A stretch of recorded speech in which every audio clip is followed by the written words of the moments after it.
Good evening, students. Today I am here with a new lesson.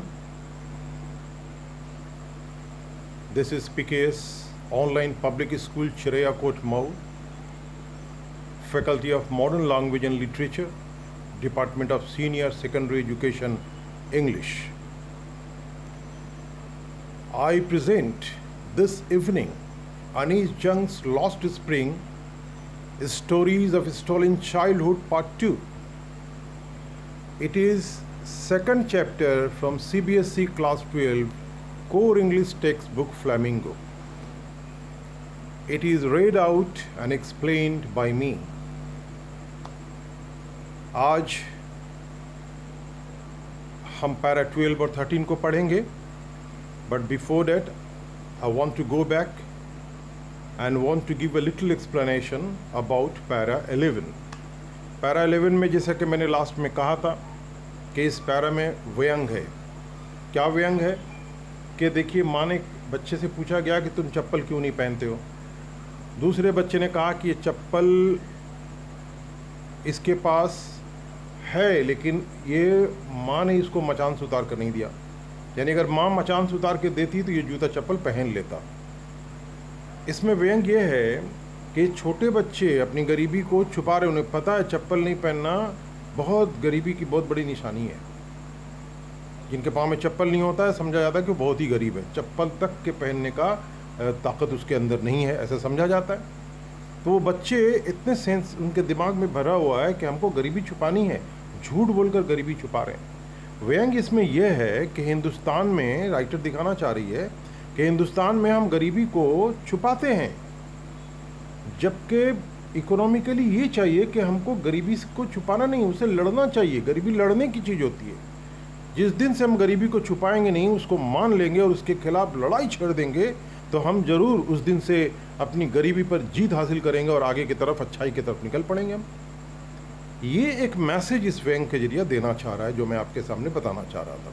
अब चलिए इसी के बैकग्राउंड में हम लोग पैरा 12 और 13 को देखते हैं. कह रहा है कि even if she did he will throw them off. माँ अगर दी भी होती ना तो जूते को वो फेंक देता. Ads another who is wearing shoes that do not match. दूसरे बच्चे ने उस बच्चे के बात में जोड़ते हुए बोला, और वो क्या पहना हुआ था? पहना हुआ था जूता जो कि एक दूसरे से मैच नहीं कर रहा था. एक पाँव में एक जूता, दूसरे पाँव में दूसरा जूता. When I comment on it, जब मैंने इस पर कमेंट किया, जब मैंने इसको बताया, he shuffles his feet and says nothing.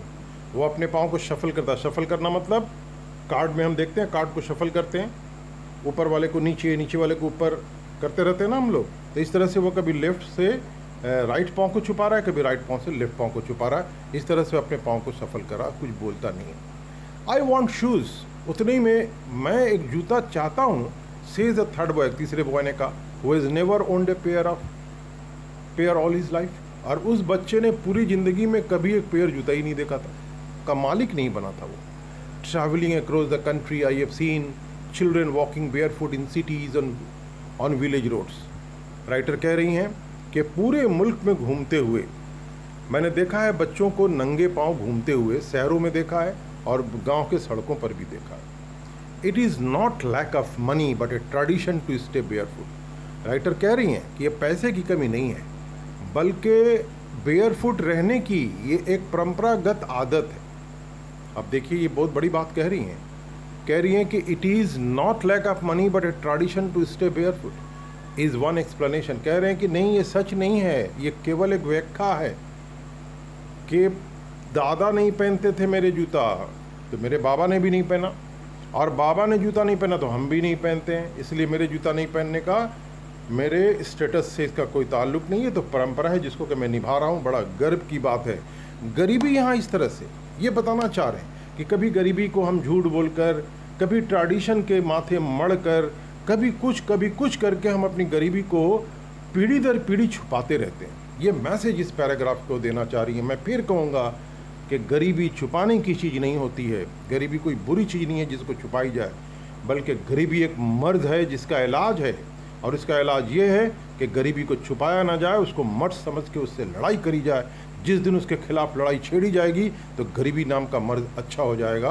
तो कह रहे हैं कि I wonder if this is only an excuse.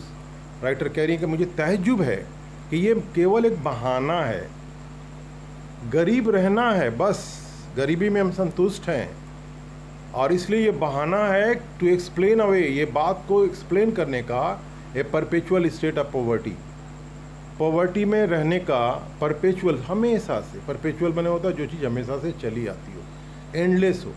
दादाजी गरीब थे तो बाबा जी हैं, बाबा जी हैं तो हम हैं। कितना अच्छा परंपरा को हम लोग निभाते चले आ रहे हैं। मेरा बच्चा भी गरीब पैदा होगा, क्यों बनेगा अमीर? अमीर बनना गुनाह है, इसलिए कि मेरे परदादा भी गरीब थे, हमें भी गरीब होना है। ये व्यंग है जो मैं आपको कह रहा हूँ, ये सच्चाई नहीं है। मैं आपको कह रहा हूँ ये व्यंग है जो कि ऑथर ने अपने हिसाब से कहा है और पढ़ने वाले को, ख़ासतौर से हिंदुस्तान में रहने वाले लोगों को, उसने एक सीख दी है कि गरीबी को छुपाओ नहीं, इसको मर्ज समझ के इसके खिलाफ लड़ाई छेड़ दो तो इसको तुम जीत पाओगे। अब देखिए, I remember a story, a man from Udupi once told me. Udupi का रहने वाला एक आदमी एक दफ़ा राइटर को एक स्टोरी सुनाया था। As a young boy he would go to school, वो कभी यंग था तो स्कूल जाया करता था, ठीक है ना। तो school, I pass an old temple, जब स्कूल जाता था तो एक टेम्पल से होकर गुजरता था, एक मंदिर से होकर गुजरता था। Where is father was a priest, जहाँ पर उसके पिता जो थे ना एक प्रीस्ट थे। He would stop briefly at the temple and pray for a pair of shoes, वहाँ पर थोड़ी देर के लिए रुकता था और जूता के लिए प्रे करता था। देखिए हमारी हालत ऐसी है कि मंदिरों को जाते हैं तो वहाँ छोटी छोटी ज़रूरतों को भगवान से मांगते कि हे भगवान हमें जूता दे दे कि हम जूता पहन सकें। तो लड़का, जूता उसके लिए इतना दुर्लभ है, इतना कीमती है कि भगवान से मांगना पड़ता था। ये गरीबी की हालत थी। 30 ईयर्स लेटर, 30 साल के बाद, I visited his town and the temple. 30 साल के बाद मैं फिर उडुपी गया और उसी मंदिर में गया, which was drowned in an air of desolation. और वो मंदिर अब क्या हो गया था? ड्राउंड हो गया था। पानी में डूब जाने को, बह जाने को ड्राउंड कहते हैं। लेकिन वो मंदिर पानी में नहीं बहा था, बल्कि वो मंदिर तो क्या हुआ था? In air of डिसोलेशन। डिसोलेशन ढहने को कहते हैं, खंडहर में परिवर्तित होने को कहते हैं। तो वो जो मंदिर था ना, वहाँ खंडर वाला एयर हो गया था, माहौल, वातावरण तैयार हो गया था। कोई देखभाल उसकी नहीं हुई थी 30 सालों में। तो वो खंडहर जो है, वो मंदिर जो है खंडहर के वातावरण में परिवर्तित होकर अपने अस्तित्व को ड्राउन कर चुका था, माने खो चुका था। In the backyard where lived the new priest. लेकिन बैकयार्ड में एक नया प्रीस्ट आ गया था। There were red and white plastic chair, और वहाँ पर लाल और सफ़ेद चेयर्स भी आ गए थे प्लास्टिक के। ए young boy dressed in A grey uniform, और एक नया बच्चा वहाँ पर दिख रहा था जो कि ग्रे यूनिफॉर्म में था, स्कूल का यूनिफॉर्म पहना हुआ था, वियरिंग सॉक्स एंड शूज़। और आज लेकिन उसके पाँव में जूते और मोजे भी दिखाई दे रहे हैं। अराइव्ड पैंटिंग, वो दौड़ते हुए आया, हाँपते, पेंटिंग का मतलब हाँपते हुए आया। And three with school bag in a folding bed, एक बिस्तर है जिसको लपेट के रखा हुआ था फोल्ड करके, उस पर अपना स्कूल बैग लाके फेंक देता है, ठीक है। लुकिंग एट द बॉय, उस बच्चे की तरफ देखते हुए, I remember the prayer another boy had made to the goddess when he had finally got a pair of shoes. अब देखिए यहाँ भी वो मजाक उड़ा रही हैं, व्यंग कर रही हैं, कह रही है कि हमें याद आता है, मैं आई remember the prayer another boy had, वो जो दूसरा बच्चा था जो 30 साल पहले एक प्रेयर हैड किया, मैंने किया था उसने prayer, made to the goddess, भगवान को, when he had finally got a pair of shoes. वो किया था प्रेयर, उसको तो नहीं मिला। 30 साल के बाद उस प्रेयर का असर ये है कि इस बच्चे को एक पेयर शू मिला है। यानी भगवान की यहाँ दुआ को मान्यता प्राप्त होने में 30 सालों का समय लग गया। भगवान ने 30 सालों में इस बच्चे की सुनी, उस बच्चे की दुआ इस बच्चे को मिली, ठीक है। ये मजाक उड़ाने वाली बात है कि हम गरीबी में कितने संतुष्ट होते हैं। अब देखिए, let me never lose them. अब देखिए, कह रहा है कि इतना महंगा जूता किसी ने 30 साल पहले भगवान से प्रार्थना किया कि हे भगवान हमें जूता दे दे। 30 साल के बाद एक छोटे बच्चे को वही जूता उसी मंदिर में मिल जाता है। तो ऐसे जूते को तो हमें लूज नहीं करना चाहिए, उसे हैराना नहीं चाहिए। The goddess has granted this prayer, उस गॉडेज ने इस प्रेयर को ग्रांट करने में 30 साल लगा दिया। भगवान से गरीबी दूर करने के लिए कहेंगे तो 300 साल लग जाएगा, फिर भी गरीबी दूर नहीं होगी। और अगर गरीबी को मत समझकर उससे लड़ाई खुद छेड़ देंगे भगवान भरोसे, तो उस लड़ाई में आप हो सकता है कि 3 सालों में जीत जाएं आप। वो ये कहने की कोशिश कर रही है, the goddess has granted his prayer, भगवान ने उसके प्रेयर को मान लिया। Young boys like the son of the priest now वोर शूज़, और अब 30 सालों बाद प्रीस्ट के बच्चे की तरह जो यंग बच्चे अब जूता पहनते हैं। But many others like the rag pickers, लेकिन जो रैक पिकर है, जो कूड़ा करकट उठाता है, उसके तरह दूसरे बहुत बच्चे हैं जो मेरे पड़ोस में रहते हैं, इन माई नेबरहुड रिमेन शूलेस, आज भी वो लोग शूलेस हैं, आज भी उनके पाँव में जूता वूता नहीं है। अब देखिए हम लोग पैरा 14 में आते हैं।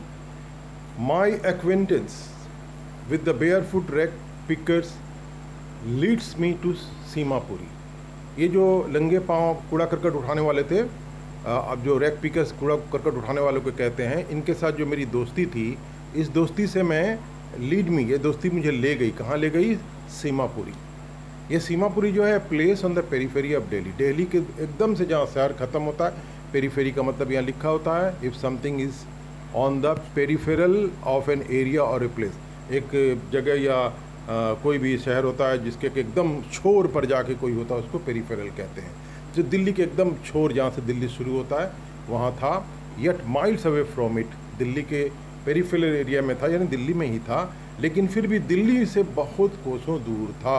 मेटाफोरिकली का मतलब you use the word metaphorical to indicate that you are not using words with the ordinary meaning but describing something by means of an image or a symbol।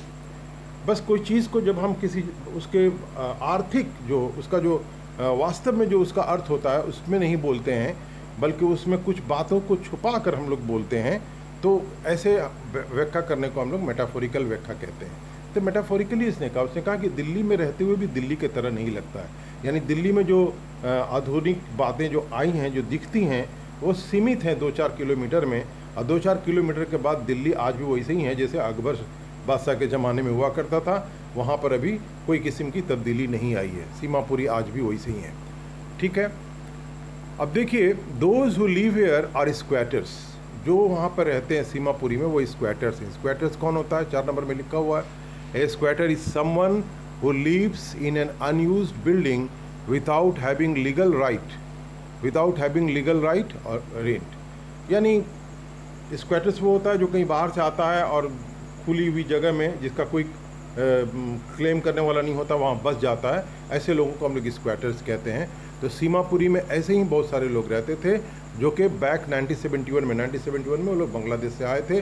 Bangladesh से आने के बाद वो लोग दिल्ली में वो खाली जगह, जो सीमापुरी में खाली जगह था, वहाँ कोई रहता नहीं था, इसीलिए वो लोग वहाँ बस गए थे। इट इज़ स्टिल, आज भी वैसे ही है, but it is no longer empty. लेकिन आज सीमापुरी एम्प्टी नहीं है, खाली नहीं है, भर गया है, बांग्लादेश से आए हुए रिफ्यूजियों से भर गया है, इन स्ट्रक्चर ऑफ मड। और कैसे भरा है? मड की दीवारों से बने हुए घर हैं, विथ रूफ ऑफ टिन, उस मड से बने हुए दीवारों के ऊपर छत टीन का है, एंड तारपोलिन का भी छत है, डिवाइड ऑफ सेवेज, वहाँ पर कोई नाली वाली का व्यवस्था नहीं है, पानी के निकासी का भी कोई व्यवस्था नहीं है, रनिंग वाटर का कोई व्यवस्था नहीं है। लीव 10,000 रैक पेपर्स, उस छोटे से जगह में सीमापुरी में उस समय जब ऑथर गया था तो वहाँ पर 10,000 रैक पेपर रहा करते थे। They have lived here for more than 30 years, 30 सालों से वो लोग वहाँ रह रहे थे, विदाउट एन आइडेंटिटी। 30 सालों में उनकी कोई पहचान नहीं बनी थी, विदाउट परमिट्स, उन्हें कोई सरकार की तरफ से परमिट नहीं मिला था, but with ration cards that get their names of voters list. लेकिन हाँ, राशन कार्ड उन्हें मिल गया था और उस राशन कार्ड के माध्यम से उन्हें वोटर लिस्ट में आने का मौका मिला, और उसके बाद वो क्या किए, सक्षम हो गए टू बाई ग्रेन, कि वो अनाज खरीद सकें। तो इस तरह से एक थोड़ा सा पॉलिटिकल एंगल भी इसका है।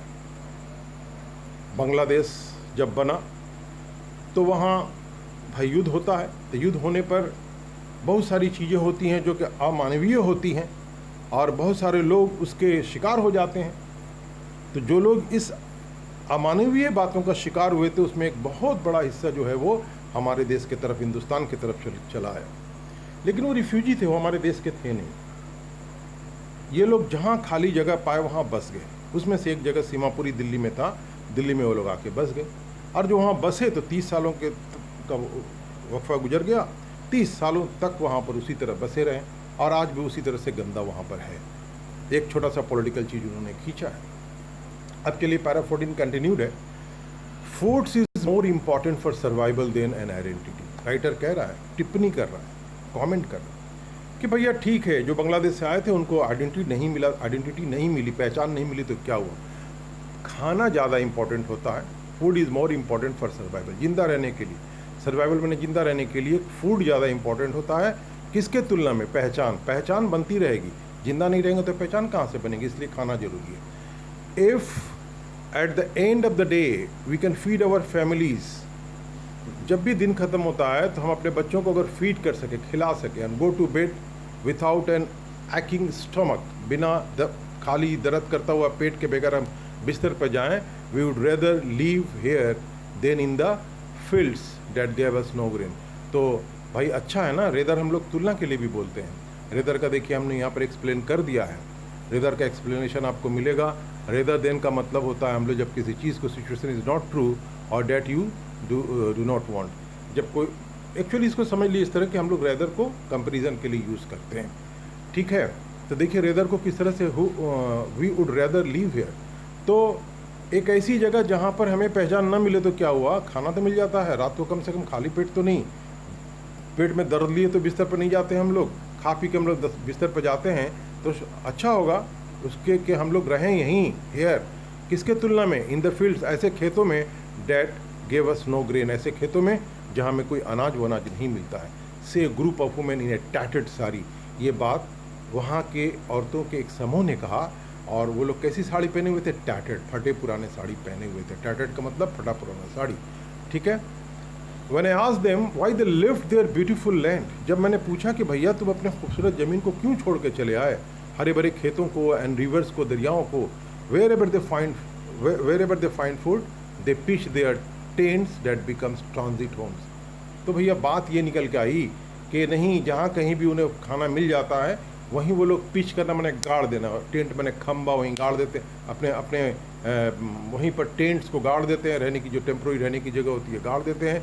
डेट बिकम ट्रांजिट होम, जो उनका ट्रांजिट होम बन जाता है, यानी ट्रांजिट का मतलब परमानेंट नहीं, एक जगह से दूसरी जगह जाने वाला घर बन जाता है। यानी ये लोग रिफ्यूजी थे, जब तक जहाँ खाना पीना मिला वहाँ ठहरे, खाना पीना मिलना बंद हुआ, साधन बंद हुआ, वहाँ से वो लोग निकल जाते थे। Children grow up in them, और इन्हीं छोटे छोटे जो टेंट है इसमें बच्चे पैदा होते थे, उसमें बड़ा होते थे। बिकमिंग पार्टनर्स इन सर्वाइवल, माँ बाप के साथ जीवन के संघर्ष में हिस्सेदार बन जाते थे। And survival in Seemapuri meaning rag picking, और सीमापुरी में रहकर जीवन को बचाने का नाम था कि रैक पिकिंग कीजिए, मतलब कूड़े करकट को उठाइए। थ्रू द ईयर्स, सालों गुजर गए, it has acquired the proportion of fine art, of a fine art. ये भी देखिए, इसमें व्यंग वाली बहुत सारी बातें हैं। प्रोपोजिशन का मतलब होता है, प्रोपोर्शन का मतलब होता है, प्रोपोर्शन किसी चीज़ का एक हिस्सा को हम लोग कहते हैं, उस हिस्से के एक छोटे से हिस्से को हम लोग प्रोपोर्शन कहते हैं। तो ये जो है ना, ये जो सालों गुजरने के बाद इट हैज़ एक्वायर्ड, ये जो कूड़ा उठाने का जो धंधा है ये एक्वायर कर लिया था, ले लिया था। कैसा एक शक्ल ले लिया था? एक फाइन आर्ट का। कूड़ा करकट उठाना अब एक मामूली काम नहीं था, बल्कि एक आर्ट था। जो इस कूड़ा करकट को, आर्ट को समझेगा वही कूड़ा करकट के उठाने के काम में सरवाइव कर पाएगा। अब ये भी आसान नहीं था, बल्कि कूड़ा करकट उठाना मुश्किल हो गया था और एक कला का रूप धारण कर लिया था। Garbage to them is gold, इनके लिए गार्बेज जो था ना, हमारे लिए भले ख़राब हो, कूड़ा हो, कचड़ा हो, उनके लिए तो सोना था। It is their daily bread, ये कूड़ा इनके लिए रोज़ाना की रोटी थी, देती थी। ए रूफ ओवर देयर हेड्स, इस कूड़े से ही उनके सर पर छत आता था। Even if it is leaking roof, क्या हुआ कि अगर छत जो होता था उससे पानी लीक करता था, उससे कोई फ़र्क नहीं पड़ता, लेकिन छत मिलता था। But for a child it is even more, लेकिन एक बच्चे के लिए रैक पिकिंग इस खाने पीने, इस घर द्वार से भी कहीं कुछ ज़्यादा था। यानी रैक पिकर्स बनने पर लड़के मजबूर थे, बच्चे मजबूर थे। गरीबी उनके गर्दन को पकड़कर उन्हें रैक पिकिंग पर मजबूर करती थी।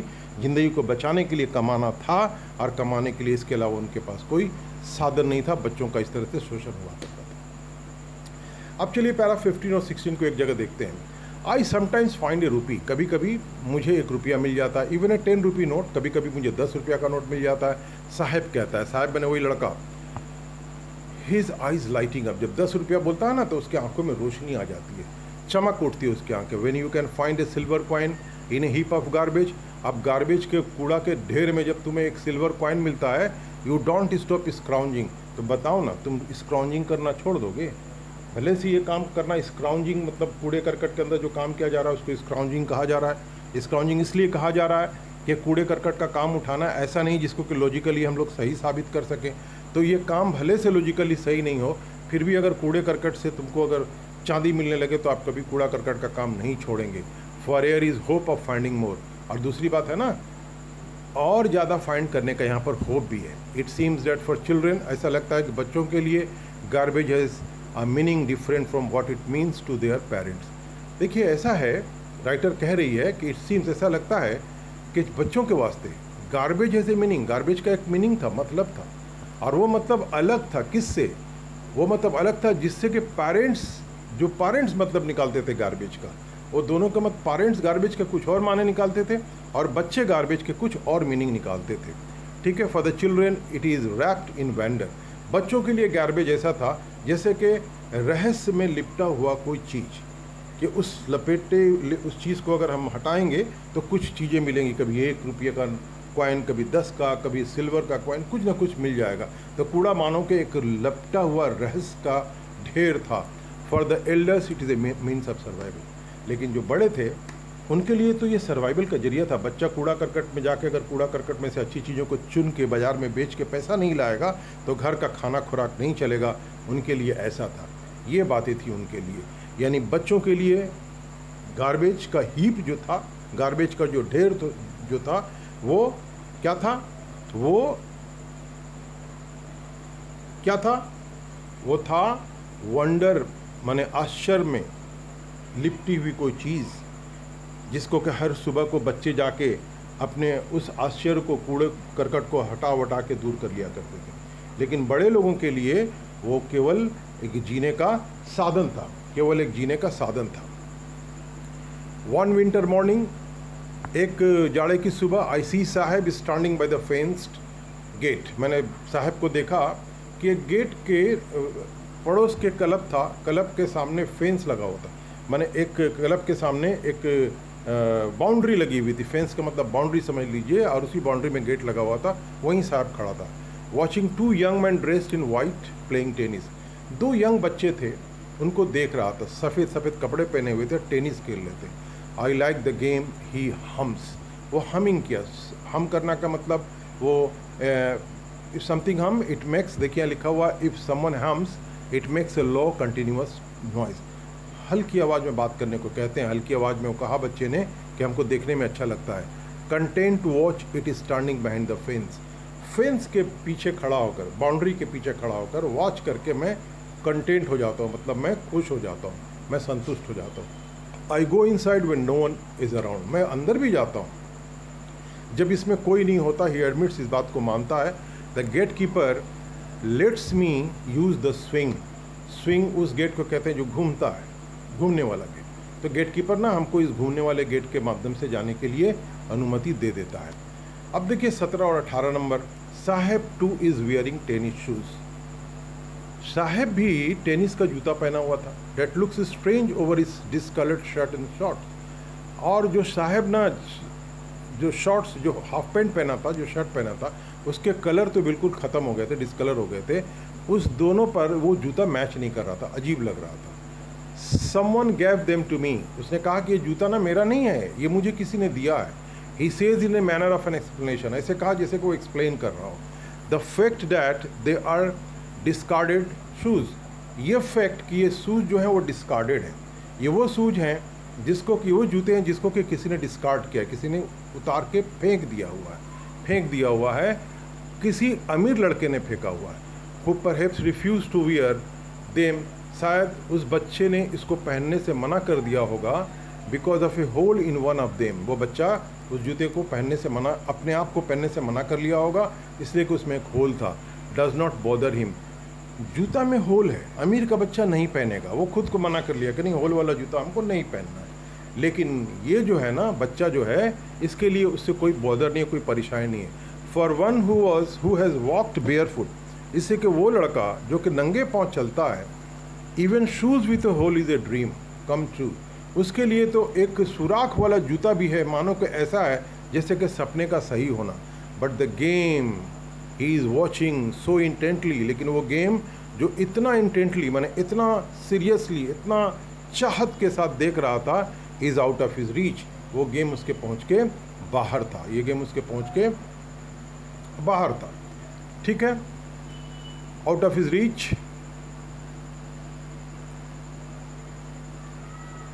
This morning Saheb is on his way to the milk booth. अब वो सुबह की बात खत्म हुई, एक और सुबह आई तो साहेब को ऑथर ने क्या देखा कि वो मिल्क बूथ की तरफ जा रहा है, दूध के बिक्री होने की दुकान की तरफ जा रहा है। In his hand is a steel canister, उसके हाथ में एक स्टील का डब्बा है, कैनिस्टर है। I now work in A tea stall. अब कहा बच्चे ने, साहब आलम ने, कि मैं कूड़ा नहीं उठाता हूँ, मैं एक टी स्टॉल में काम करता हूँ, डाउन द रोड। वो देखो वहाँ रोड के नीचे जो दुकान है, he says pointing in the distance, दूर में उंगली का इशारा करते हुए उसने कहा, I am paid 800 rupees and all my meals. मुझे 800 रुपया मिलता है और हर टाइम का खाना मिलता है। Does he like the job? I ask, मैंने पूछा कि क्या ये जॉब तुम्हें पसंद है? His face I see has lost, मैंने देखा कि उसका चेहरा जो है ना, I see has lost the carefree look. उसके चेहरे पर पहले एक लापरवाही का भाव होता था, वो लापरवाही का भाव जो है वो खो गया था।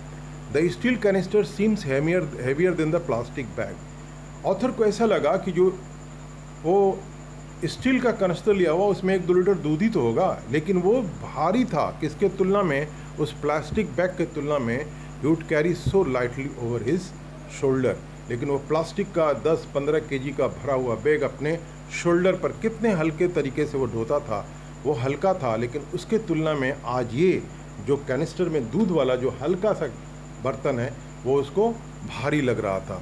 द बैग वॉज हिज, इसकी वजह क्या थी? द बैग वॉज हिज, वो जो कूड़ा का बैग था ना, उसका मालिक वो हुआ करता था।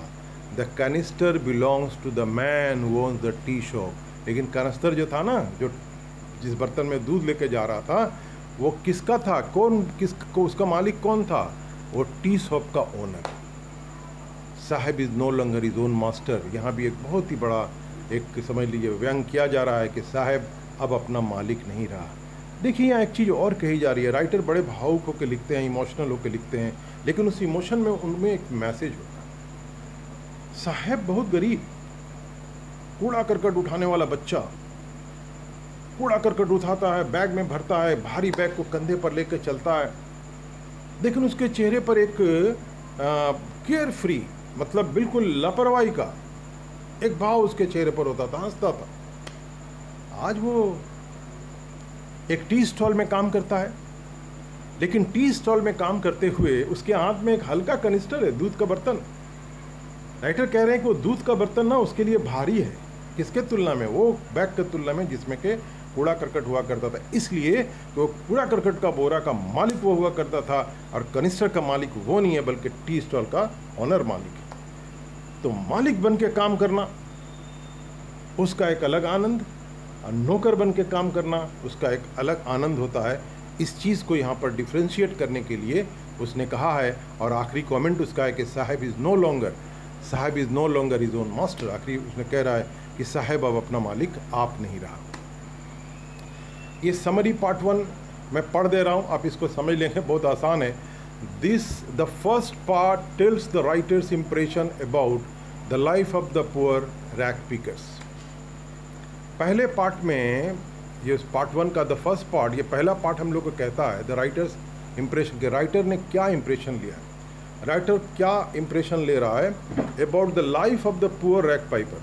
पुअर रैग पाइपर के जीवन के बारे में राइटर का अपना इम्प्रेशन क्या है। The rag pickers have migrated from Dhaka. ये रैग पिकर जो है कूड़ा करकट उठाने वाला, ढाका से आया हुआ था, जो कि बांग्लादेश का राजधानी भी है।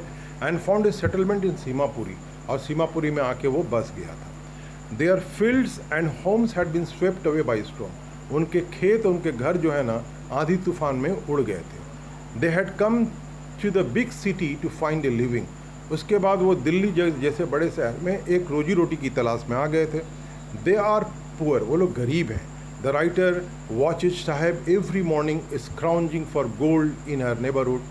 अपने पड़ोस में देखता था कि कूड़ा करकट में आको स्क्राउंज किया करता था, इस तरह से खोजा करता था कूड़ा करकट में, मानो कि वो सोना खोज रहा हो. Garbage is a means of survival for the elders. ये कूड़ा करकट जो है ना, ये बड़ों के लिए सर्वाइवल का एक माध्यम है, जिंदा रहने का माध्यम है. एंड फॉर द चिल्ड्रन, बच्चों के लिए it is something wrapped in wonder. बच्चों के लिए लेकिन कूड़ा करकट मानो के रहस्य में लिपटा हुआ कोई समूह था, वो कोई ढेर था. The children come across a coin और टू फ्रॉम इट. खोजते खोजते बच्चों की अचानक मुलाकात हो जाती थी, यानी मिल जाता था एक या दो सिक्के.